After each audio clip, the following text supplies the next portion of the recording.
আমি এষ্ট্ৰলজিৰ লগত আমি তন্ত্ৰ ব্লেক মেজিক আমি চেকিং কৰোঁ প্ৰত্যেক মঙলবাৰ শনিবাৰে সেই কোনোবা এই ধৰণৰ ব্যক্তিবিলাকৰ আমি ব্লেক মেজিক চেকিং কৰোঁ মানে ধৰি লওক মোৰ গাত যেনিবা কোনোবাই ক'লা যাদু কলা যাদু কৰিছে কৰি দিছে তন্ত্ৰবিদ্যা কৰি দিছে হয় হয় মই এইটো কেনেকে অনুভৱ কৰিব পাৰিম যে মোৰ ভুল হৈছে তোমালোকে চাওক 16 সোমবাৰ ব্ৰত মানে শাওণ মাহৰ প্ৰথম সোমবাৰটোৰ পৰা আৰম্ভ কৰে শাওণ মাহ বুলি ক'লে ডেডিকেটেডলি এইটো শিৱৰ মাহ হিচাপে গণ্য কৰা হয় আৰু এই বস্তু বিশেষকে মৃত্যুৰ ইষ্ট থাকে হয় তো এইবিলাকো খণ্ডন কৰিবলৈ মই শুনাৰ মতে মহামৃত্যুঞ্জয় যজ্ঞ কৰিব হয় হয় লাগে এইটো আপুনি ভাবেনে যে মহামৃত্যুঞ্জয় যজ্ঞই মৃত্যুক জয় কৰিব পাৰে চোৱা প্ৰথম কথাটো হৈ গ'ল হৰস্কোপখন চাই পেলাইতো কোনো মৃত্যুৰ প্ৰেডিকশ্যন কৰিব নোৱাৰে এথিকেলি নহয় প্ৰথম কথা ছেকেণ্ড কথা হ'ল যদি সঁচাকে মৃত্যু আছে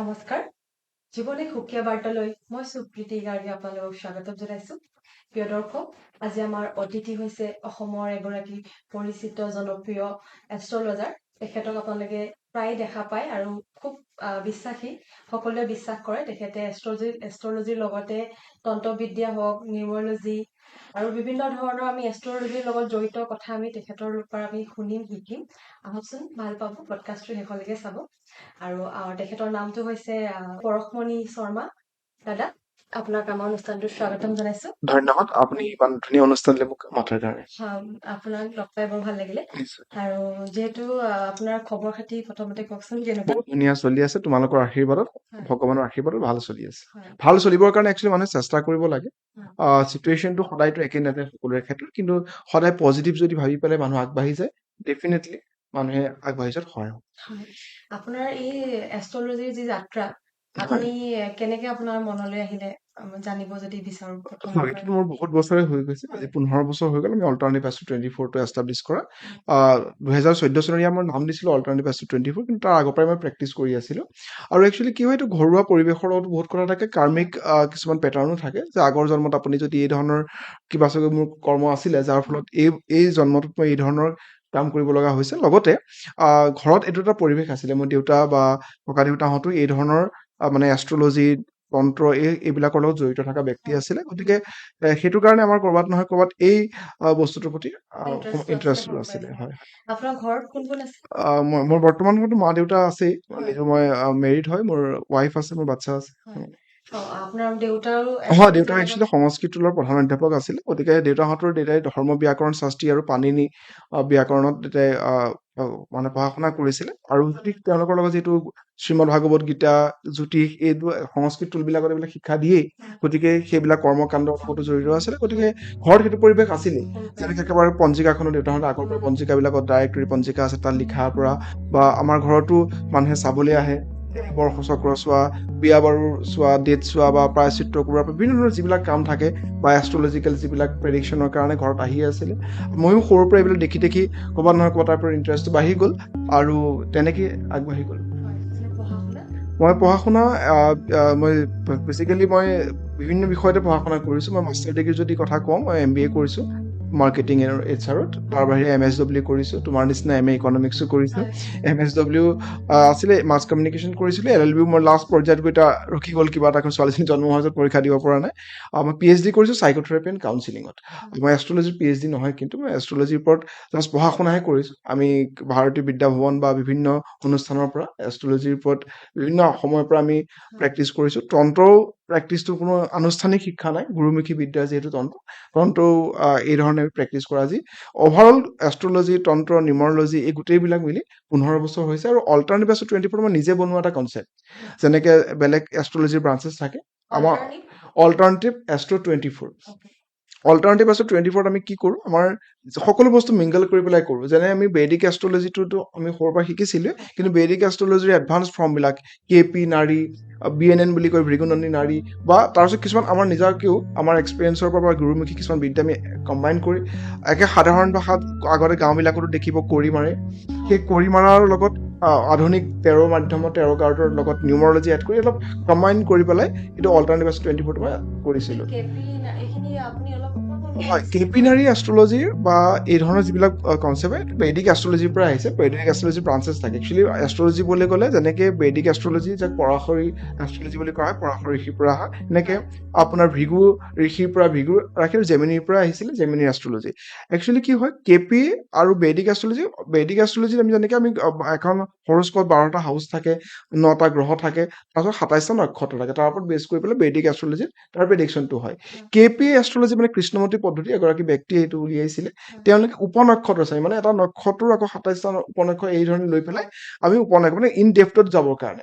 হয় নাৰী এষ্ট্ৰলজিৰ কাৰণে যে আমি উপনক্ষত্ৰ চাবলৰ থিয়ৰী এনেকে যিমান মানে একচুৱেলি কি হয় আগতে যিমানে দিনবিলাক বাঢ়ি বাঢ়ি আহি আছে, মানুহে ইয়াৰ ওপৰত ৰিচাৰ্চ কৰিবলৈ আৰম্ভ আৰম্ভ কৰিছে। কৰিছে ৰিচাৰ্চত কি হৈছে আৰু ইন ডেপথ কিমান যাব পৰা যায়, কিমান প্ৰেডিকশ্যনটো আৰু কিমান ওচৰলৈ লৈ আনিব পৰা যায়, সেইবিলাকে এই এষ্ট্ৰলজিটো এটা বিউটি হয়। আৰু এষ্ট্ৰলজিত বিভিন্ন ধৰণৰ বস্তু মেডিকেল এষ্ট্ৰলজি আহিছে আজিকালি, মেডিকেল টাৰ্মছ বেমাৰ এটা হ'লেও সেই এষ্ট্ৰলজিৰ জৰিয়তেও চাব পাৰি। সেই ধৰণৰ যিবিলাক কনচেপ্ট আৰু নিউমৰলজি বুলি ক'লে জেনেৰেলি লাকি নাম্বাৰ লাকি কালাৰ বাহিৰেও কেনেকে নিউমৰলজিৰ পৰা কেনেকে প্ৰেডিকশ্যন দিব পৰা যায়। আৰু আমি একচুৱেলি মই নিজেও এতিয়াও ৰিচাৰ্চৰ ওপৰতে কাম চলি আছে, কেনেকে আমি এক্সপেৰিমেণ্ট কৰি থাকো কিছুমান মানুহৰ ওপৰত, যে এটা প্ৰেডিকশ্যন আমি ফৰ্মুলা এটা ওলোৱাৰ পিছত 100জন মানুহৰ ওপৰত সেইটো এপ্লাই কৰি পেলাই যদি এনচাৰটো ওলাই, তাৰ পৰা আমি আকৌ লাহে লাহে তাক বহল কৰিবৰ কাৰণে চেষ্টা কৰোঁ। আৰু এই গোটেই এষ্ট্ৰলজি পৰ্টটো শিকি থকা বস্তুটো জাৰ্ণিটো একেবাৰে আমি যিমানখিনি যাতে 1% মান জানো আৰু ধৰা গোটেই কিতাপখনৰ, আৰু সেইখিনি বস্তুকে প্ৰেক্টিচৰ ওপৰত গোটেই নিৰ্ভৰ কৰিব। লগতে ডিভাইন এটা টুল হয় লোকৰ এনাৰ্জিটো কৰিব মানে যেতিয়া চাৰ্জ মানে চাব লগা হয়, ভগৱানৰ আশীৰ্বাদ, নিজৰ চেষ্টা আৰু অধ্যয়ন মানে কণ্টিনিউৱাছ অধ্যয়নটো লাগিব। এষ্ট্ৰলজি এনেকুৱা নহয় যে মই পঢ়িলো শিকিলো আৰু মই এটা শিকাব পৰা হৈ গ'লো।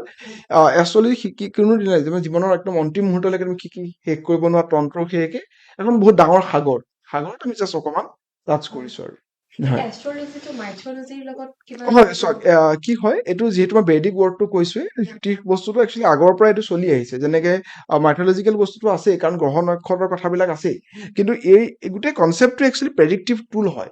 একচুৱেলি এষ্ট্ৰলজিটো এনেকুৱা নহয় যে এষ্ট্ৰলজিয়ে বা এই ধৰণৰ বস্তু মানুহৰ জীৱন সলনি কৰিব পাৰে, এনেকুৱা কোনো ধৰণৰ কথা নাই। জীৱনৰ এটা মাৰ্গদৰ্শন হ'ব পাৰে, কাৰোবাক গাইডেঞ্চ দিব পাৰে, টুল মানে আমি দেখাই দিব। ডেষ্টিনিটো সলাব নোৱাৰো মানে ডেষ্টিনিটো সলাব নোৱাৰিবা। তুমি হয় ডেষ্টিনিটোৰ হ'বৰ কাৰণে চাপ'জ ধৰি লোৱা এতিয়া বৰষুণ হ'ব লগা আছে, ফৰকাষ্টিং যেনেকে কৰে ৰেইন এই ধৰণৰ মানুহে, তো বৰষুণ হ'ব লগা আছিলে, সেইধৰণে এষ্ট্ৰলজিত আমি প্ৰেডিকশ্যন কৰিব পাৰো যে আপোনাৰ বিপদ আহিব লগা আছে। সেই বিপদৰ পৰিমাণটো কমাবৰ কাৰণে, আপোনাৰ কৰ্মটো ঠিক কৰিবৰ কাৰণে আমি দান কৰিব দিব পাৰো। বা আমি যে নৰ্মেলি কি কৰো যে বৰষুণ আহিব তুমি ছাতি লৈ যোৱা, আৰু ভালকে হ'লে ৰেইনকোট লৈ যোৱা বা গাড়ীখন লৈ যোৱা, যাতে বৰষুণ তিতিব লগা নহয়। সেই ধৰণৰ যিবিলাক সৰু সুৰা ৰেমেডি, কাৰণ বৰষুণটো হোৱাটো থাকা কিন্তু তাৰ আমি কমাব পৰা যায়। আৰু নিউমৰলজি এষ্ট্ৰলজি যিকোনো ধৰণৰ ৰেমেডিবিলাকে এটা লেভেললৈকে তোমাক সহায় কৰিব। কি হয় আমি আগৰ লাইফত আমি কি কাম কৰিছিলো তাৰ ওপৰত বৰ্তমান তোমাৰ জীৱনটো হ'ব। দেখিবা কোনোবা জন্ম হৈ মানে জন্মান্ধ হৈ আহে বা হাত ভৰি বেয়া হৈ আহে, এনেকুৱা বিভিন্ন ধৰণৰ আহে।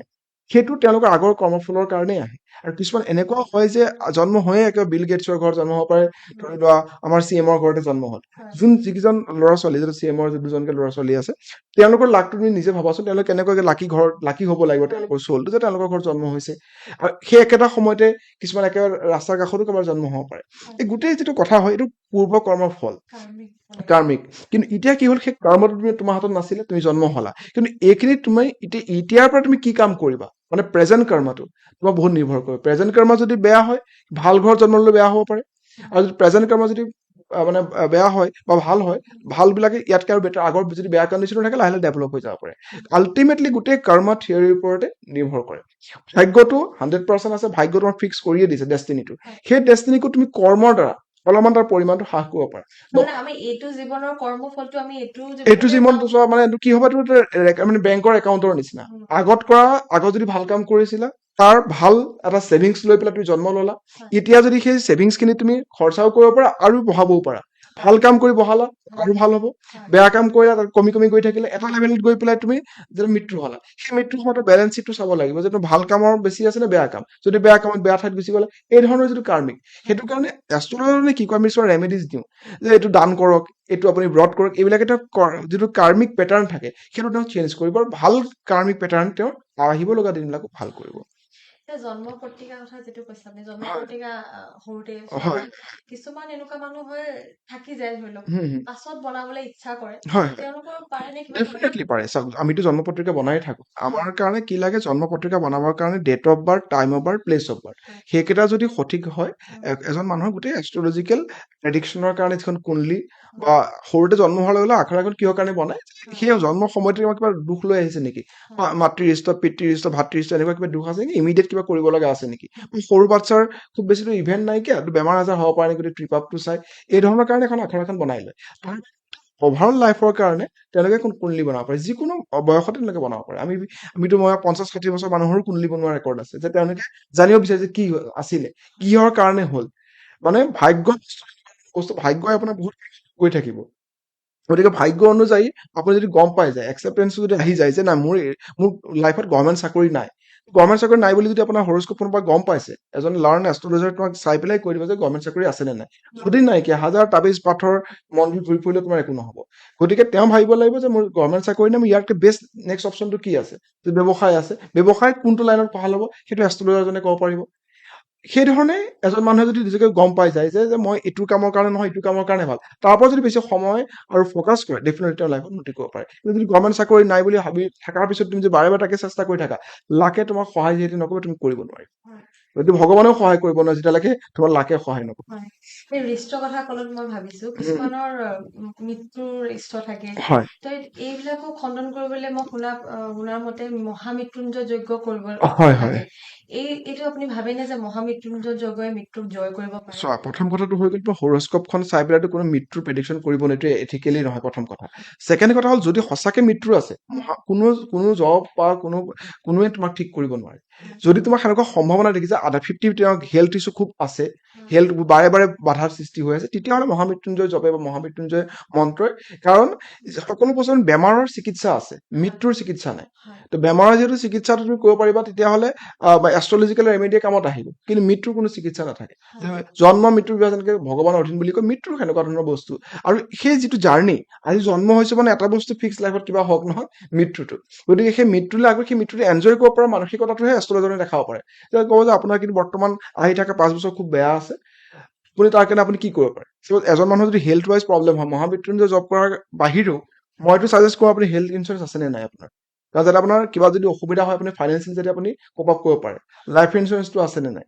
বা আপুনি লাইফষ্টাইলটো চেঞ্জ কৰক আপুনি যদি আপোনাৰ প্ৰেছাৰ আছে যেনেকৈ ছাগলী মাংস যেনেকৈ খাবলৈ নিদিয়ে সেনেকুৱা যিখিনি খাদ্যভাস লাইফষ্টাইল যদি চেঞ্জ কৰে তেওঁ আগতকৈ তেওঁ বেটাৰকৈ তেওঁ ফাইট কৰিব পাৰিব হয়, আৰু তাৰ লগতে ভগৱানৰ চৰণে কি কয় ভগৱানক এইটোৱে ক'ব লাগে যে মোৰ যদি কিবা আছে তুমি সহায় কৰা ভগৱানে জানে হয়, ভগৱানৰ আমি সন্তান ভগৱানৰ সন্তানক কেনেকে তেওঁ চম্ভালিবলৈ ভগৱানে জানে আৰু এনেকুৱা নহয় যে এই যে বেমাৰটো হৈছে কিবা তাৰো জেগা আগৰ পৰা কিবা কৰ্ম আমি কৰি থৈছিলো সৰুতে বা কোন কুকুৰ বা মেকুৰী আমি ভৰিৰে গুৰ মাৰি পেলাই লেঙুৰা কৰিছিলো কাৰোবাৰ শিলগুটি মাৰি কাৰ চৰাই বাঁহ ভাঙিছিলো তাৰতো কোনো পাত্ৰ তাৰতো কৰ্মফল মই ভোগ মানে কৰিবই লাগিব অজানিতে কৰা ভুলৰো ফল ডেফিনেটলি পোৱা যায়। অজানিতে বা জানি বুজিয়ে য'তেই ভুল হয় সেইটো কাৰণে যিকোনো ভুলবিলাকৰ কাৰণে তুমি গম নাপাব পাৰা না হয়, গতিকে তোমাৰ ডে টু ডে লাইফত লাইফষ্টাইলত যদি তুমি ভাল ভাল কাম বোলে এড কৰি যোৱা একেবাৰে সাধাৰণ কথা যদি পৰুৱাক যদি তুমি তোমাৰ কি বুলি কয় চেনি বা তুমি ধৰি লোৱা আটা মিক্স কৰি পেলাই তুমি গুৰ মিক্স কৰি পেলাই পৰুৱাক খোৱালা একেলগে হাজাৰ হাজাৰ পৰুৱাই খাব পাৰিলে গতিকে তোমাৰ এটা ব্ৰহ্ম ভোজনৰ কাৰণ আত্মাই থাকে না এটা পৰুৱাটো গতিকে তোমাৰ সেই আত্মাই এটা সন্তোষ পালে ভাতৰ কুকুৰক তুমি বিস্কিট দিলা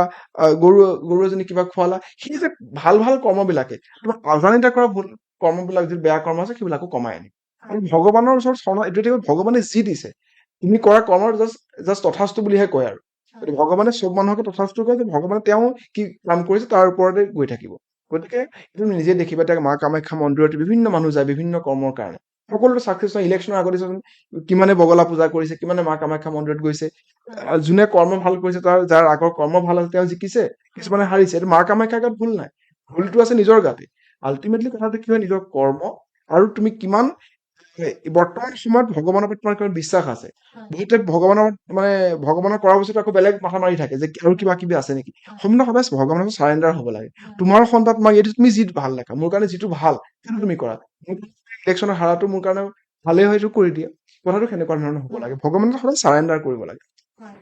ধুনীয়া কথা কৈছে, ভগৱানৰ আস্থাটোৰ কথা কৈছে। হয় এতিয়া যিহেতু মা কামাখ্যাৰ কথা উল্লেখ কৰিলত মোৰ এতিয়া ধৰি লওক অম্বুবাচী হয় আহি হয় আছে হয় হয় আৰু 51টা শক্তিপীঠৰ ভিতৰত আটাইতকৈ জাগ্ৰত জাগ্ৰত বুলি শক্তি আমি হয় গম পাওঁ। গতিকে এই সময়ছোৱাত এনেকুৱা কি কৰিলে ভাল হয়, কি কৰিলে বেয়া হয়, আপুনি অকমান যদি কয় সহায় হ'ব বুলি ভাবো। চাওক অম্বুবাচী এইবাৰ যিটো মহাযুগ সেইটো 22 জুনৰ পৰা আৰম্ভ হ'ব। 22 জুনৰ ৰাতি 9:08:28 পৰা সেই যি প্ৰবৃত্তি আৰম্ভ হ'ব আৰু এই যিটো পৰিঘটনা সেইটো 3 ৰাতি ধৰি চলি পেলাই 26 তাৰিখে আপোনাৰ ৰাতিপুৱালে মা কামাখ্যা দুৱাৰ খোলা খাব। মানে এই যিটো পৰিঘটনা এই যে একচুৱেলি কি হয় মৃগশিৰা নক্ষত্ৰৰ যেতিয়া 4ৰ্থ চৰণ শেষ হৈ পেলাই আদ্ৰা নক্ষত্ৰ যেতিয়া আৰম্ভ হয় এইখিনি সময়ত পৃথিৱী ঋতুমতী হয় বুলি এটা জনবিশ্বাস আছে আৰু সেই জনবিশ্বাস অনুসৰি মা কামাখ্যা মন্দিৰ সেই 3 ৰাতি বন্ধ হৈ থাকে আৰু এই বন্ধ হৈ থকা সময়ত আপুনি যদি চাই যদি এষ্ট্ৰলজি ভাষাৰে চাই এইখিনি সময়ত সূৰ্য মিথুন ৰাশিত প্ৰৱেশ কৰে আৰু লগতে এই সময়খিনি বহুত বৰষুণ লগতে বিভিন্ন ধৰণৰ এই ধৰণৰ বিশেষকৈ বৰষুণ হয় বৰষুণ হোৱাৰ লগে লগে সাপবিলাক ওলাই আহে সেইখিনি সময়ত জেনেৰেলি আমাৰ কি কৰা হয় যে কোনো মাটি খান্দা তাৰপিছত গছ পুলি ৰোৱা এই ধৰণৰ কামবিলাক বন্ধ ৰখা যায় ইয়াৰ লগত যদি আপুনি যদি কামাখ্যাৰ কথা সোধে কামাখ্যা মন্দিৰৰ দৰ্জা এইকেইদিন বন্ধ থাকিব এইখিনি সময়ত একচুৱেলি মাক সাধনা কৰা হয় মৌনতা আৰু মাৰ সাধনা অৰ্থাৎ মাৰ গুণানুকীৰ্তন কৰা হৈছে মেইন কথা ইয়াত কোনো ফুট লোৱা সেইখিনি সময়ত পূজা কৰা মানে এই ধৰণৰ কোনো ধৰণৰ কৰ্মই নহয় গতিকে অম্বুবাচীৰ এই মহাযুগৰ এইখিনি সময়ত তান্ত্ৰিকসকলে যিহেতু অম্বুবাচী অৰ্থটো হৈছে অম্বু মানে পানী বাচি মানে উৎসৱ এই যে পানীৰ যিটো উৎসৱ বা এই ধৰণৰ মাৰ ঋতুমতী হোৱাৰ যিটো উৎসৱ এই উৎসৱত মাৰ গুণানুকীৰ্তন কৰা মাৰ চৰণত আমি থকা মাৰ যাতে ভালে কুশলে 3 ৰাতি ভালকে কটাব পাৰে তাৰ চিন্তা কৰাটোৱে দৰকাৰ আৰু বিশেষকে অম্বুবাচীৰ এই সময়খিনি তান্ত্ৰিকসকলে নিজৰ তন্ত্ৰ সাধনা তেওঁলোকে কৰে লগতে আমি সাধাৰণ মানুহখিনিও ঘৰত যদি এইখিনি আমাৰ ৰাতিপুৱাৰ সময়ত কেঁচা গাখীৰ খোৱাটো নিয়ম আছে ৰাতিপুৱা সময়ত যে সৰ্পভয়ৰ পৰা বাচিবৰ কাৰণে এইখিনি সময়ত গছ-গছনি পুলি ৰোৱা মাটি খান্দা কোৰ মাৰা এইবিলাক কাম বন্ধ ৰাখিব লাগে যাতে এই যে সাপ-চাপবিলাকক যাতে অনিষ্ট নহয় তেওঁলোকে যদি এই বৰষুণৰ পানী তেওঁলোকে নিজৰ গন্তব্যস্থান যাব পাৰে এইখিনি কামেই হৈছে অম্বুবাচী বহুত বেছি একো অম্বুবাচী বুলি একো মানে বিশেষ কথা নাথাকে যে আমি বহুত কিবা কিবি হ'ব নেকি ইয়াত কিবা তন্ত্ৰ সাধনা কৰি বহুত কিবা কৰিব পাৰিম নেকি ঠিক এনেকুৱা নহয় জাষ্ট যিবিলাক তন্ত্ৰ প্ৰেক্টিচ কৰা ব্যক্তি বা যিখিনি আধ্যাত্মিক ক্ষেত্ৰত জড়িত হৈ আছে তেওঁলোকে আধ্যাত্মিক চিন্তা চৰ্চা কৰাটোহে বহুত দৰকাৰী বহুত মানুহ এতিয়া অম্বুবাচীত আহিবও নোৱাৰে কামাখ্যালে বহুত কষ্ট হয় নাহিলেও কোনো কথা নাই ঘৰতে বহি পেলাই যদি মা কামাখ্যাৰ চৰণ যদি তেওঁলোকে এবাৰ তেওঁ স্মৰণ কৰে তেতিয়াহ'লে তেওঁলোকে সেই একেখিনি ফলে পাব মা কামাখ্যা মন্দিৰত অহাৰ নিচিনা তন্ত্ৰবিদ্যাৰ কথা ক'লত আপোনাৰ তন্ত্ৰবিদ্যাৰ ওপৰত আমাক অকমান কওকচোন কি হয় এইটো একচুৱেলি চাওক আমি একদম তন্ত্ৰবিদ্যা প্ৰথমৰ পৰাই অকমান মানে তন্ত্ৰটোৱে মই একচুৱেলি আৰম্ভণি সৰুৰ পৰাই তন্ত্ৰটো মই একচুৱেলি প্ৰেক্টিচ কৰি তাৰ পিছত মই এষ্ট্ৰলজি প্ৰেক্টিচ ঘৰতো দেখি আছিলো কাৰণে মানে গমেই পাওঁ আৰু বস্তুটো এষ্ট্ৰলজি কি হয় মানে চক্ৰটো কি হয় ৰাশি কি হয় নক্ষত্ৰ কি হয় বাট প্ৰেডিকশ্যনলৈকেতো আমি শিকিব লগা হৈছে পিছত কিন্তু তন্ত্ৰটো সৰুৰ পৰাই দেখিছো যেনে যিবিলাক সৰু সুৰা কিছুমান বস্তু যেনে গছৰ শিপা দেউতাহঁতে কিবা উঠাই তাবিজ বনায় বা সেই শিপাটো ঘৰত কোনোবা এটা চুকত ৰাখি থৈ দিয়ে মানুহে আহি লৈ যায় বা বিভিন্ন মানুহক আমি নিজেও লাহে লাহে সৰুৰ পৰাই আমি তাবিজবিলাক মানে আমি নিজে বনোৱা মানে সৰু কাগজত ভোজপত্ৰ লিখা সৰুৰ পৰাই লিখিছো গতিকে সেইখিনি কথা আমি গম পাওঁ একেবাৰে সৰুতে ভাবিছিলো তন্ত্ৰ মানে যেনেকে আমি একেবাৰে আমি সাধাৰণ ভাষাতে যেনেকে এটা আমি নাহৰ পাতত আমি এই যে কি লিখো বহাগ মাহত যে আমি লিখো সেইটো কাইণ্ড অফ তন্ত্ৰ আমাৰ লোকবিশ্বাসেই হয় যে সেইখিনি সময়ত এইটো যদি আমি ৰাখি থৈ দিওঁ তেতিয়াহ'লে আমাৰ বতাহ বৰষুণৰ পৰা বাচি থাকিব পাৰো ঠিক সেইদৰে তন্ত্ৰ বস্তুটো কি হয় তন্ত্ৰ দুটা ধৰণৰ হয় জেনেৰেলি নৰ্মেল যিটো তান্ত্ৰিক বা তন্ত্ৰ সাধনা বুলি কয় সেইটো নিজৰ তনুক অৰ্থাৎ নিজৰ শৰীৰটোক ডেভেলপমেণ্টৰ কাৰণে য়োগা যেনেকৈ তন্ত্ৰ সেনেকুৱা যেন ভগৱানৰ নাম স্মৰণ কৰে ভগৱানৰ নাম স্মৰণ কৰিবৰ কাৰণে কিছুমান ছিষ্টেমত তন্ত্ৰ হৈছে এটা ছিষ্টেম সেই ছিষ্টেমত যদি তুমি কৰা সেইটো এটা থাকেই তাৰ বাহিৰে তন্ত্ৰ বুলি কোৱাৰ লগত আৰু এটা পাৰ্ট আহে সৎকৰ্ম বুলি যিবিলাক কিছুমান মানুহৰ সমস্যাৰ সমাধানৰ কাৰণে কিছুমান কৰে সকলো তান্ত্ৰিকে মানে বেজ বেজালিবিলাক নকৰে আমি যিহেতু মই নিজকে তন্ত্ৰ যদিও প্ৰেক্টিচ কৰো মানে এই ধৰণৰ কাম যে সৎকৰ্মবিলাক আমি কৰো যিবিলাক বহুত মানুহে নকৰে কিছুমান মানুহ থাকিব বহুত বাবাজী টাইপৰ যিবিলাক মানুহ থাকে তেওঁ অকল মাকে ডেডিকেটেড কৰিছে একচুৱেলি সেইটোৱে তন্ত্ৰৰ মুখ্য উদ্দেশ্য হ'ব লাগে তন্ত্ৰৰ মুখ্য উদ্দেশ্য থাকে ভগৱানৰ প্ৰাপ্তিৰ কাৰণে অলপমান কিছুমান চিষ্টেমত তেওঁলোকে ভগৱান প্ৰাপ্তিৰ কাৰণে কৰে আৰু আমাৰ কথালৈকে আমিতো তান্ত্ৰিক হিচাপেতো আমি নিজকে সেইখিনি মানে জব টপ সেইখিনিত আমি কৰোৱেই কিন্তু তাৰ লগতে সমাজৰ হিতৰ কাৰণে শিৱই পাৰ্বতীক কোৱা যিখিনি সৎকৰ্ম আছে সেই সৎকৰ্মখিনিও কিছুমান কৰ্ম আমি অসুবিধা থকা মানুহক আমি সহায় কৰিবৰ কাৰণে কৰো যেনে স্বামী স্ত্ৰীৰ কাৰোবাৰ অসুবিধা হৈছে ৰিলেশ্যনশ্বিপত বহুত বেছি প্ৰব্লেম হৈছে সেইবিলাক আমি ঠিক কৰিবৰ কাৰণে তান্ত্ৰিক কিছুমান ক্ৰিয়া আমি কৰাম আৰু তাৰ ফলত তেওঁলোকে লাভান্বিত হয় তো ইয়াৰ কিছুমানৰ মানি ব্লকেজ চলি থাকে কিছুমানৰ ৰিলেশ্যনশ্বিপ ইছ্যু থাকে কিছুমান হেল্থৰ ইছ্যু থাকে তাত কিছুমান তন্ত্ৰ কিছুমান জড়িবুটি হওক বা কিছুমান এই ধৰণৰ বস্তু হাৰ্বছ হওক, মন্ত্ৰ হওক, যন্ত্ৰ হওক, এইবিলাক মিক্স কৰি পেলাই কিছুমান সাধনাৰ জৰিয়তে বা কিছুমান বস্তুৰ জৰিয়তে তেওঁলোকক ক্ৰিয়া কিছুমান কৰাই পেলাই তেওঁলোকে সমস্যাৰ পৰা আমি ঠিক কৰিবৰ কাৰণে চেষ্টা কৰোঁ। জেনেৰেলি বহুতে তন্ত্ৰ মন্ত্ৰৰ ক্ষেত্ৰত ব্লেক মেজিক কৰি দিয়ে, নিগেটিভিটি কৰি দিয়ে, সেইবিলাক ৰিমভেল কৰাৰ কাৰণে কিছুমান সৰু সুৰা উপায়েৰে কাম নহয়। তো সেইবিলাক আমি তান্ত্ৰিক কিছুমান ক্ৰিয়াৰ দ্বাৰা ঠিক কৰা যায়। সমাজৰ হিতৰ কাৰণে যদি তন্ত্ৰ মন্ত্ৰখিনি আপুনি প্ৰেক্টিচ কৰিব পাৰে, কিন্তু সেই তন্ত্ৰ মন্ত্ৰত বিভিন্ন ধৰণৰ ক্ৰিয়া থাকে, ভালৰ পৰা বেয়া ক্ৰিয়ালৈকে গোটেইকেইটা ক্ৰিয়াই থাকে। যেনেকে মই তোমাৰ বশীকৰণো থাকে, শান্তি কৰ্মও থাকে, ঠিক মাৰণ ক্ৰিয়া বা উচ্চাৰণ মানে মৃত্যু পৰ্যন্ত কৰিব পৰা ক্ৰিয়াও থাকে।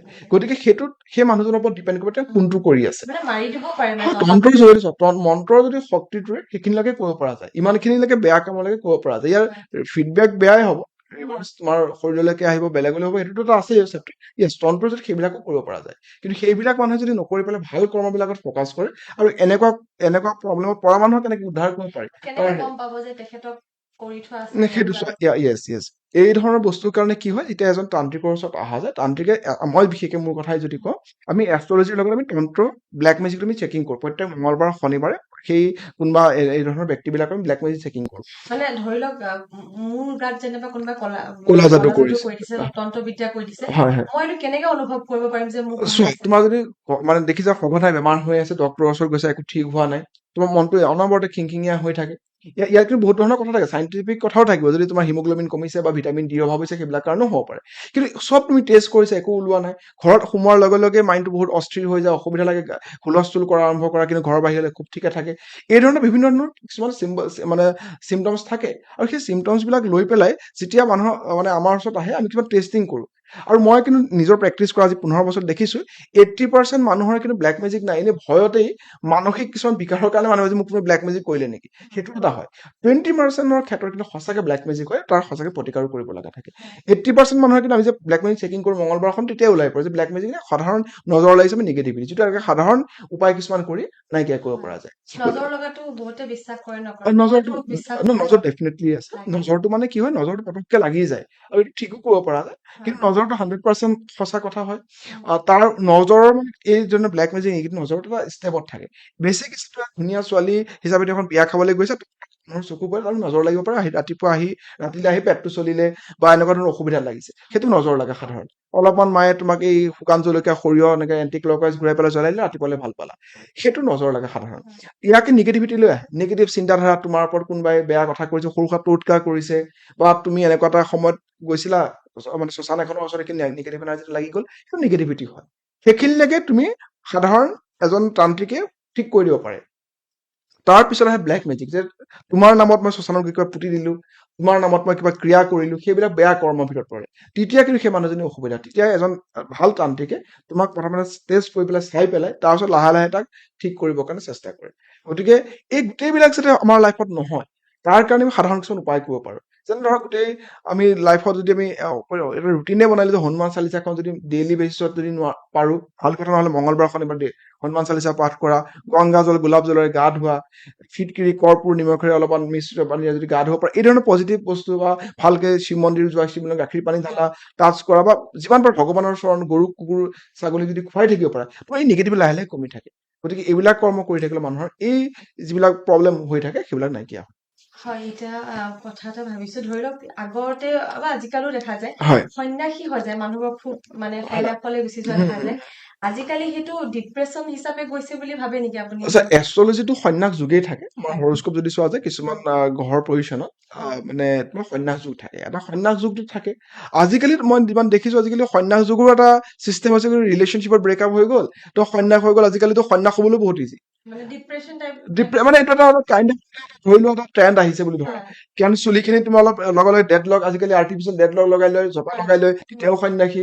আজিকালি কি হৈছে, গ্লেমাৰৰ পৰ্যায়ত বুলি মানুহে যিকোনো ক্ষেত্ৰলৈ গৈ যায়, সন্ন্যাসীটো সেইটো এটা কনচেপ্ট। আৰু ডিপ্ৰেছন এনজাইটি বাঢ়িছে, একচুৱেলি এক্সপেক্টেশ্যনটো বহুত বাঢ়ি গৈছে। সৰুৰ পৰা মানুহ এক্সপেক্টেশ্যনতে চলি আছে, আৰু লাইফত কি শ্বৰ্টকাট লগা হৈ গ'ল। আমি চাবাচোন, আজিকালি ইউটিউবৰ এই 30 মিনিটৰ দীঘল ভিডিঅ'টো চাবলৈ মানুহৰ সময় নাথাকে, ইনষ্টাগ্ৰামৰ ৰিলটো 30 ছেকেণ্ডত চাবলৈ সময় পায়, মানে তাতকেও লাগে যে আৰু কমতে যদি কিবা পাওঁ নেকি। গতিকে মানুহে মানে ডিপ্ৰেছন, ডিসএপইণ্টমেণ্ট ল'বলৈ নিবিচাৰে। কিন্তু মনত ৰাখিবা, যদি লাইফত ছাকচেছ হ'ব বিচাৰিছা নহয়, কিছুমান বস্তু এভইড কৰিব লাগিব। একেবাৰে সাধাৰণ এক্সাম্পল এটাৰে কওঁ, যদি তুমি কালি তোমাক বাছত যদি আহা, তুমি বহুত ধৰণৰ বস্তু লৈ আহিব পাৰিবা, মানে তুমি ধৰি লোৱা আজি যিখিনি এপাৰ ক্লাছ তোমালোকে লৈ আহিছা সেনেকুৱা বিভিন্ন বস্তু তুমি লৈ আহিব পাৰিবা একদম তোমাৰ ধৰি ট্ৰলি বেগ 4-5টা মান লৈ আহিব পাৰিবা কিন্তু তুমি ট্ৰেইনত যোৱা তেতিয়াও তুমি পাৰিবা সেই একেখিনি বস্তু যদি ফ্লাইটত যোৱা যায় তোমাক লিমিট কৰি দিব যে তোমাৰ কাৰণে 15 কেজিৰ ওপৰত যদি দিয়ে তুমি পইচা দিব লাগিব তুমি লাহে অট'মেটিকলি তুমি ঘৰৰ পৰা যাওঁতে এভইড কৰি গৈ থাকিবা এই যিটো চিষ্টেম মানে ফ্লাইটত উৰাৰ ক্ষেত্ৰত মানে অলপ মানুহৰ এচিভমেণ্টৰ নিচিনা লাইফত যদি এচিভমেণ্ট পাব বিচাৰিছা লাইট কৰিব লাগে নিজৰ ওজন কৰি মেলি লোকৰ ডিপ্ৰেশ্যন তোমাক মই কি বেয়াকে কৈছিলো তুমি কাৰ লগত কি প্ৰব্লেম হৈ পেলাই কি চিটুৱেশ্যন আছে কিছুমান মানুহ এভইড কৰিব লাগে আমি সদায় লোকে মোক বেয়াকে কি কোনে কৈছিলে মোৰ বিষয়ে কোনে ফেচবুকত কি লিখিছে তাকে ভাবি ভাবি তোমাৰ বিষয়ে কি কৈছে সেয়া যদি তুমিয়ে ভাবিবলৈ লোৱা আৰু বেলেগে আৰু কি ভাবিব গতিকে সেইবিলাক যিমান ফ্ৰীলি যদি তুমি থাকিব পাৰা তেতিয়াহে তুমি উৰিব পাৰিবা গতিকে জীৱনত মানুহে উন্নতি কৰিবৰ কাৰণে এই ধৰণৰ ডিপ্ৰেশ্যন এনজাইটিক বাই বাই দিবলৈ হৈছে মানে সদায় এটা মন্ত্ৰ মনত ৰাখিব লাগে তুমি সদায় কওঁ ওম ইগনৰাই নমঃ এই মন্ত্ৰটো যদি যোনে চেণ্টিং কৰিব পাৰে লাইফত যদি প্ৰকৃতাৰ্থত এপ্লাই কৰিব পাৰে তেওঁলোকে কিন্তু জীৱনত বহুতখিনি আগবাঢ়িব পাৰে যদি ইগনোৰ কৰিব নোৱাৰা তুমি যদি সকলো মানুহে কিয় মোক ক'লে এনেকে যদি ভাবি ল'ব পাৰা তুমি শেষেই তুমি বৰবাদ হৈ যাবা গতিকে ওম ইগনৰাই নমঃটো যদি সকলোৱে চেণ্টিং কৰে তেওঁলোকৰ কামত আহিব পজিটিভ হৈ থাকিব ডেফিনেটলি পজিটিভ তোমাৰ লাইফত সদায় পজিটিভ ভাবিবৰ কাৰণে চিন্তাই কৰিব লাগে সকলো বস্তুতে মানে এটা বন্ধ হৈ থকা ঘড়ীও তোমাৰ সঠিক সময় দিয়ে তুমি যদি চোৱা এতিয়া যদি 4টা বাজিছে 4টা বজাত ঘড়ীটো বেটাৰীটো খুলি দিয়া ৰাতিপুৱালৈ 4টা বাজিব ৰাতিপুৱা কাইলৈ আকৌ 4টা বাজিব মানে এটা বেটাৰীবিহীন ঘড়ীও যদি দিনটোত দুবাৰ সঠিক সময় দিয়ে আমিতো মানুহ হয় ন বহুত কিবা কিবি কৰিব পাৰো গতিকে প্ৰব্লেম বুলি ভাবি লোৱাটোহে আচল প্ৰব্লেম গতিকে তাৰ পৰা কেনেকে আগবাঢ়িব পৰা যায় তাৰ সদায় চিন্তা কৰিব লাগে আৰু নিজক সদায় ইম্প্ৰুভ কৰিবৰ কাৰণে চেষ্টা কৰিব লাগে আমি সদায় প্ৰুভ কৰি থাকো ন মই ভাল মই মোক ভাল গতিকে আমি লোকক জাষ্টিফিকেশ্যন দিয়া কোনো দৰকাৰেই নাই নিজে জাষ্ট ইম্প্ৰুভ কৰি গৈ থাকিলে আৰু কোনো কথাই নাই তাই ৰেমেডি যদি সুধো ধৰি লওক কোনোবা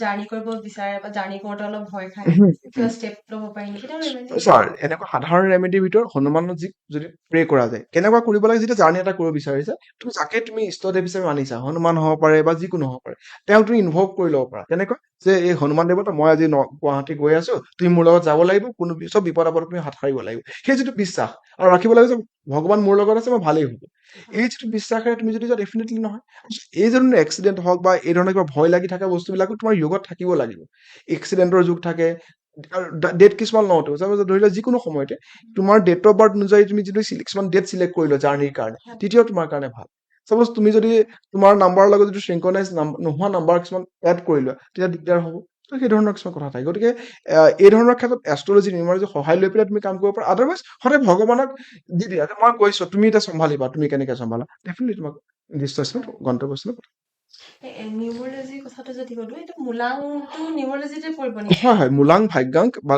আমি যিটো কওঁ বহুতে ড্ৰাইভাৰ নাম্বাৰ কণ্ডাক্টৰ নাম্বাৰ কয় বা বেচিক নাম্বাৰ ডেষ্টিনি নাম্বাৰ কথাটো একেটাই মানে তোমাৰ যিকোনো ইংৰাজী মাহৰ যেনিবা 1 তাৰিখ 10 তাৰিখ 19 তাৰিখ 28 তাৰিখক আমি 1 বুলি ধৰো যিকোনো ইংৰাজী মাহৰ 2 তাৰিখ 11 তাৰিখ 20 তাৰিখ 29 নম্বৰ 2 বুলি ধৰো এনেকৈ মূলাং বিলাক আহে প্ৰত্যেকটো মূলাং বা এই ডেট অফ বাৰ্থ যদি টোটেল কৰা টোটেল কৰিলে যেনে আজি ডেটটো যদি টোটেল কৰা যায় তো আজি ডেটটো টোটেল কৰিলে এটা নিৰ্দিষ্ট সংখ্যা ওলাব সেইটো ভাগ্যাংক বুলি ক'ব অৰ্থাৎ ডেষ্টিনি নাম্বাৰ বা কণ্ডাক্টৰ নাম্বাৰ তাৰ ইম্পেক্ট থাকে আমাৰ লাইফ আৰু সেইবিলাকৰ তোমাৰ লাকি নাম্বাৰ এটা হয় যেনেদৰে একেবাৰে চিম্পুল ভাষাত যদি কোৱা যায় যিকোনো ইংৰাজী মাহৰে 1 তাৰিখ 10 তাৰিখ 19 তাৰিখ আৰু 28 তাৰিখে জন্ম লাভ কৰা ব্যক্তিসকলৰ কাৰণে 1 2 7 এইবিলাক তেওঁলোকৰ কাৰণে লাকি নাম্বাৰ 2ৰ কাৰণে সেই ধৰণৰ লাকি নাম্বাৰ 3 মানুহৰ কাৰণে 369 লাকি নাম্বাৰ এনেকুৱা লাকি নাম্বাৰ কিছুমান চিৰিজ থাকে ফেমিলিয়াম নাম্বাৰ থাকে 1 2 4 7 এটা ফেমিলি 369 এটা ফেমিলি হয় 5 আৰু 7 টো এটা ফেমিলি হয় এইকেইটা ফেমিলিয়ে যেতিয়া ফেমিলিৰ লগত যেতিয়া মানুহখিনি থাকে অলপমান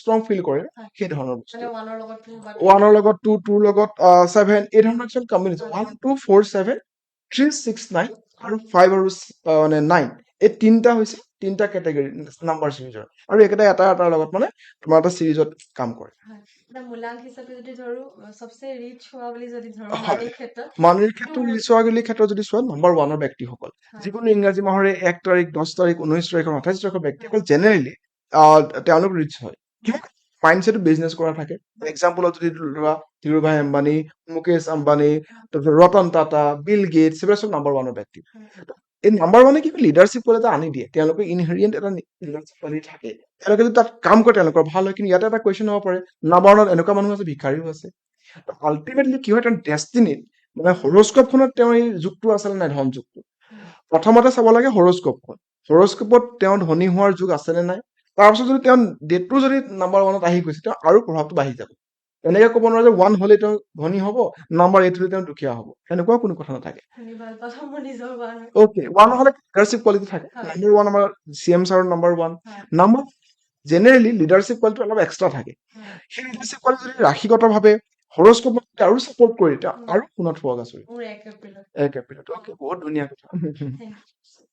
আৰু ষ্ট্ৰাগলৰ ক্ষেত্ৰত কোনটো মূলাক চবতছে বেছি কৰিব লাগিব? চ' ষ্ট্ৰাগল বুলি ক'লে সেই আমি যদি নিউমাৰলজিৰ ভাষাত কওঁ, নাম্বাৰ 4 আৰু নাম্বাৰ 8 বেছি ষ্ট্ৰাগল কৰিব লাগে। হয়, নাম্বাৰ 4 কি হয়, তেওঁলোকৰ লাইফত আপছ এণ্ড ডাউনছ বেছি থাকে, হয়, আৰু নাম্বাৰ 8 কি হয়, অলপ ডিলে হয় কামবিলাক। হয়, কিন্তু এনেকুৱা আকৌ এটা কথা, এইটো একদম ফিক্স কৰি ল'ব নালাগে যে নাম্বাৰ 4 ব্যক্তিসকলে মানে যিকোনো ইংৰাজী মাহৰে 4 তাৰিখ, 13 তাৰিখ, 22 তাৰিখ, 31 তাৰিখে বহুত ষ্ট্ৰাগল কৰিব লাগিব, বা যিকোনো ইংৰাজী মাহৰ 8 তাৰিখ, 17 তাৰিখৰ 26 তাৰিখে এই প্ৰব্লেম হ'ব। আল্টিমেটলি হৰস্কোপখনত যদি তোমাৰ বহুত বেয়া দশা চলি আছে, বা হৰস্কোপখন যদি খুব বেয়া, তেতিয়াহ'লে আপোনালোকৰ বেছি ষ্ট্ৰাগলটো হ'ব।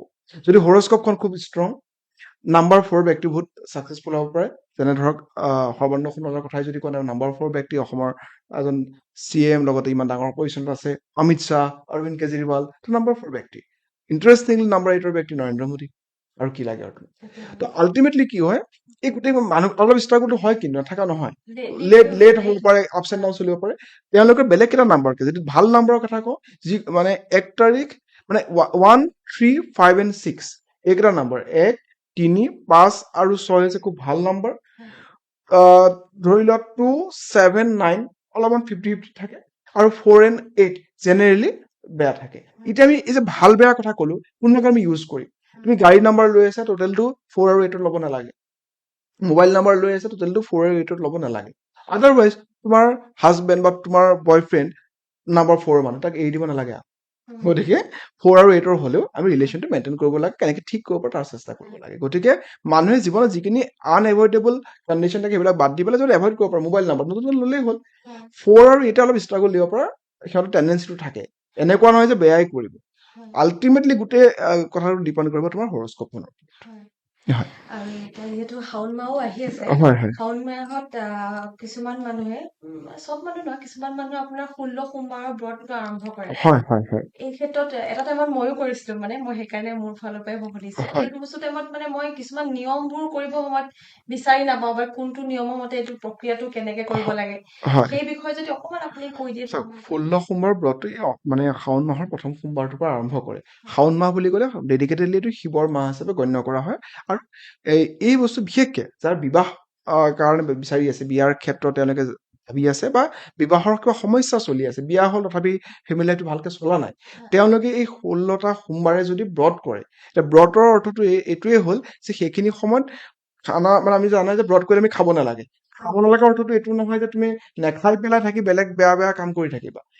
ডেডিকেটেডলি ভগৱানৰ, শিৱৰ চৰণত তুমি থাকা, ভগৱানৰ গুণানুকীৰ্তন কৰা, শিৱৰ অস্তিত্বৰ সন্মান পোৱা, ওম নমঃ শিৱায় চেণ্টিং কৰা, বা যিকোনো শিৱৰ মন্ত্ৰ যি জানা, শিৱ মন্দিৰত যোৱা, শিৱ মন্দিৰ মানে শিৱৰ নাম জপ কৰা, শিৱ মন্দিৰ দৰ্শন কৰা, শিৱ মন্দিৰ অলপ চাফা কৰি দিয়া, শিৱ মন্দিৰ অলপ থাকা, তেওঁৰ ভাইব্ৰেশ্যনটো ফিল কৰা।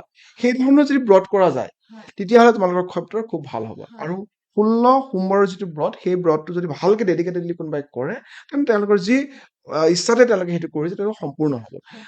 16 সোমবাৰ বুলি নহয়, নৰ্মেলি তুমি যেতিয়াই মন যায় সোমবাৰকেইটা যদি মানি চলিব পাৰা, শিৱৰ যি ব্ৰতৰ যিটো ফল, সেয়া ভোগ কৰিব। শিৱই সোনকালে তোমাৰ যিকোনো প্ৰব্লেমৰ চলিউশ্যন দিয়ে। মই ইয়াত অকল বিয়াৰ কথা কৈছো, অকল বিয়াই নহয়, সকলো ক্ষেত্ৰতেই ভগৱান সদাশিৱই মানুহৰ সমস্যাৰ সমাধান কৰি দিয়ে। কাৰোবাৰ ফাইনেন্সিয়েল প্ৰব্লেম আছে, তেতিয়াও শিৱ মন্দিৰত আপুনি সোমবাৰে গৈ পেলাই সেয়া পূজা কৰিব পাৰে। আৰু অকল সেইখিনি সময়ত যেনেকে ভোল বমবিলাক হয়, তাত কোনোবাই সহায় কৰি দিছে, তাতো আপোনাৰ কাৰ্মিক পেটাৰ্ণটো ভাল হ'ব। শিৱ মন্দিৰত যদি সোমবাৰে সোমবাৰে শিৱলিংগত গাখীৰ পানী ঢালে, বা এই পঞ্চামৃতিৰ অভিষেক কৰায়, বহুতে ৰুদ্ৰ অভিষেক কৰে, এইবিলাক কৰিলেও খুব ভাল হয়। বেলপাত দিয়া আদি কৰি যিখিনি পৰম্পৰাগতভাৱে আমি কাম কৰোঁ, সেইবিলাক কৰিলে ডেফিনেটলি শিৱৰ সেই মানে ভাল ফল লাভ কৰোঁ। আৰু হৰস্কোপৰ ক্ষেত্ৰত দেখা গৈছে ৰাহু বেয়া থাকে, হয়। কিছুমান বেয়া থাকে। ৰাহু বেয়া হলে কি কৰিব So, লাগে? ৰাহু যেতিয়া বেয়া হ'ব, কেতু সম্পূৰ্ণভাৱে বেয়া হৈ যাব। মানে ৰাহু আৰু কেতু এটা 180 ডিগ্ৰী এংগলত থাকে, মানে এটাৰ পৰা এটা সপ্তম স্থানত থাকে।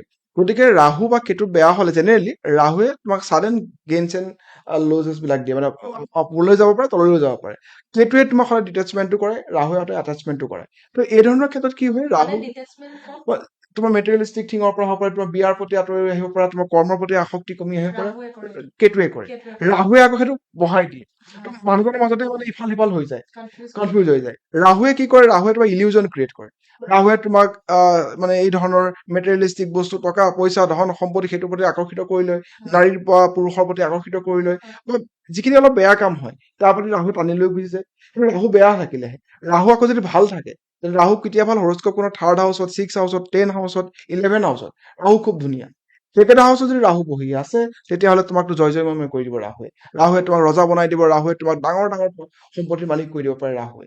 ঠিক সেইদৰে কেতুৰো সেনেকুৱা, কেতুৱে যদি এনেকুৱা বেয়া অৱস্থাত থাকি দিয়ে, তো কেতু বেয়া অৱস্থাত থকাৰ লগে লগে বেমাৰ আজাৰ তোমাৰ হ'ব, তোমাৰ শাৰীৰিক অসুস্থতা দেখা দিব প্ৰথম কথা। ছেকেণ্ড কথা, তোমাৰ পঢ়িবলৈ মন নকৰিব, বা পঢ়া শুনা বস্তুৰ প্ৰতি পঢ়িবা এটা, চাকৰি কৰিবা এটা, বা এই যিটো মানসিক যিটো হেৰি, বিশেষকে ৰাহুৱে ডিপ্ৰেশ্যন, এনজাইটি সেইবিলাকো, কেতুৱে ৰাহু যেতিয়া বেয়া থাকিব, কেতুৰ দ্বাৰা অট'মেটিক বেয়া হ'ব, তেতিয়া কি ৰাহুৰ লগতে কেতুৱেও এই তোমাৰ এই ধৰণৰ বস্তুবিলাক, ডিপ্ৰেশ্যন, এনজাইটি সেইবিলাকৰ দিগদাৰ কৰে। গতিকে ৰাহু আৰু কেতু ঠিক কৰিবৰ কাৰণে ভগৱান শিৱৰ চৰণত যোৱা, কাল ভৈৰৱ মন্দিৰ দৰ্শন কৰা, বা ৰাহুৰ কাৰণে আৰু কেতুৰ কাৰণে চাপ'জ ইষ্ট দেৱী থাকে, যেনে ধৰা ৰাহুৰ কাৰণে হ'ল ছিন্নমস্তা মা কামাখ্যাত, কেতুৰ কাৰণে ধূমাৱতী, সেয়াও যদি পূজা কৰা যায় বা মা দুৰ্গাৰ চৰণ থকা যায়, তেতিয়াও ভাল হ'ব। আৰু শনি 6.5 লাগে বুলি কয়, এইটো কেতিয়া লাগে বা ইয়াৰ প্ৰভাৱবোৰ কেনেকুৱা? চোৱা, শনিৰ 6.5 আৰু শনিৰ ঢাইয়া, 6.5টো 7.5 বছৰৰ কাৰণে, ঢাইয়াটো হয় তোমাৰ 2.5 বছৰৰ কাৰণে। একচুৱেলি কথাটো কি হয়, যেতিয়া শনি এতিয়া বৰ্তমান সময়তে শনি মীন ৰাশিত আছে, শনি মীন ৰাশিত থকাৰ লগে লগে তাৰ আগৰ ৰাশি এটা কুম্ভ ৰাশি, আৰু মীন ৰাশিৰ পিছৰ ৰাশিটো হৈছে মেঘ ৰাশি। গতিকে এইকেইটা ৰাশিত প্ৰভাৱ পৰে। এতিয়া শনিৰ 6.5 মীন ৰাশিত পুৰা মানে ফুল ফ্লেজেড হৈ আছে, কুম্ভৰ পৰা আঁতৰিবলৈ গৈ আছে, আৰু তোমাৰ মেঘ ৰাশিত আৰম্ভ হৈছে।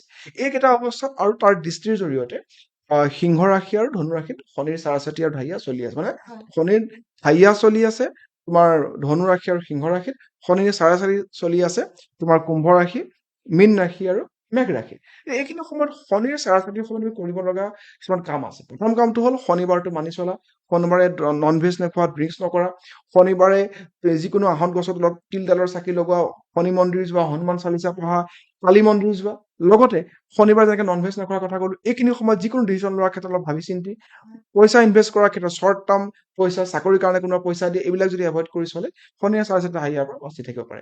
শনিৰ 6.5 ঢাইয়াত কৰ্মৰ ওপৰত নিৰ্ভৰ কৰিব লাগে, কৰ্ম যদি বেছিকে কৰিব লাগিব, আৰু সদায় এইখিনি সময়ত ভগৱানৰ চিন্তা চৰ্চা কৰা, নিজক টেষ্টিং কৰাৰ সময়। গতিকে শনিৰ 6.5 সকলো মানুহে পৰিবই, জীৱনত যদি 60 বছৰ জীয়াই থাকে, দুবাৰকে শনিৰ 6.5 পৰিব, 30 বছৰ মূৰে মূৰে হয়। গতিকে সেইখিনি প্ৰভাৱত নিজকে আকৌ ৰিফাইন কৰিবৰ কাৰণে এটা সময়। গতিকে শনিৰ 6.5 ঢাইয়া সময়ত ধ্বংস হৈ যোৱাতকৈ নিজকে কেনেকে ইম্প্ৰুভ কৰিব পৰা যায়, অলপ ডাউন টু আৰ্থ হোৱা, ভাল কৰ্ম কৰাৰ ওপৰত গুৰুত্ব দিয়ে। কাৰণ শনি হৈছে জাজমেণ্টেল প্লেনেট, গতিকে ভাল কাম কৰিলে ডেফিনেটলি তোমাৰ ৰিৱাৰ্ড ভালেই দিব। এতিয়া আজি বহুখিনি কথাই আপোনাৰ পৰা শিকিলো, ভাল লাগিলে। আৰু যিহেতু সময়ো শেষ হৈ আহিছে, আমাৰ অনুষ্ঠানটোৰ নাম জীৱন। আপোনাৰ মতে জীৱনৰ অৰ্থ বা সংজ্ঞা কি? আমি কুৱেশ্যনটো সকলোৰে জীৱন বৰ অনুপম। গতিকে জীৱন বস্তু কোৱাৰ লগে লগে কি হয়, জীৱনৰ পৰা সদায় আমি শিকিব লগা বহুত থাকে।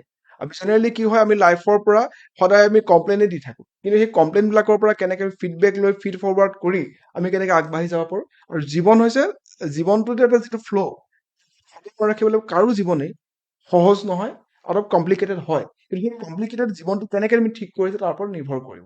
যেনে ধৰা শ্ৰীকৃষ্ণৰ জীৱনটোকে যদি কোৱা, ৰামচন্দ্ৰৰ জীৱনটোৱে কোৱা, তেওঁলোকৰ কিন্তু আমাৰ জীৱন বহুতখিনি বেটাৰ অৱস্থাতে আছে। গতিকে জীৱনটো এনজয় কৰিব লাগে। জীৱনত আমি জানো যে এবাৰেই আহিছে, গতিকে লিভ লাইক ফাৰ্ষ্ট ক্লাছ, আৰু কোনো টেনচনবিহীন ভাৱে জীয়াই থাকিব লাগে। প্ৰব্লেমটো আহিব, মই আগতেও কৈছিলো যে প্ৰব্লেম বুলি ভবাটোহে প্ৰব্লেম। জীৱনক সম্পূৰ্ণভাৱে এনজয় কৰক, মানে জীৱনটো যাপন নকৰি পেলাই উদযাপন কৰক। হয়, খুব ধুনীয়া কথা কৈছে। আৰু আশা কৰো আমাৰ ভিউৱাৰ্ছে আপোনাক চাই বা আপোনাৰ কথা শুনি ভাল পাইছে। আৰু লগতে যিহেতু অনুষ্ঠানটোৰ সামৰণিত আমি এটা আৰু কুৱেশ্যন হলো, আমাৰ নৱপ্ৰজন্ম যুৱ প্ৰজন্মক আপুনি যদি কিবা এটা এডভাইচ দিয়ে এষ্ট্ৰলজি।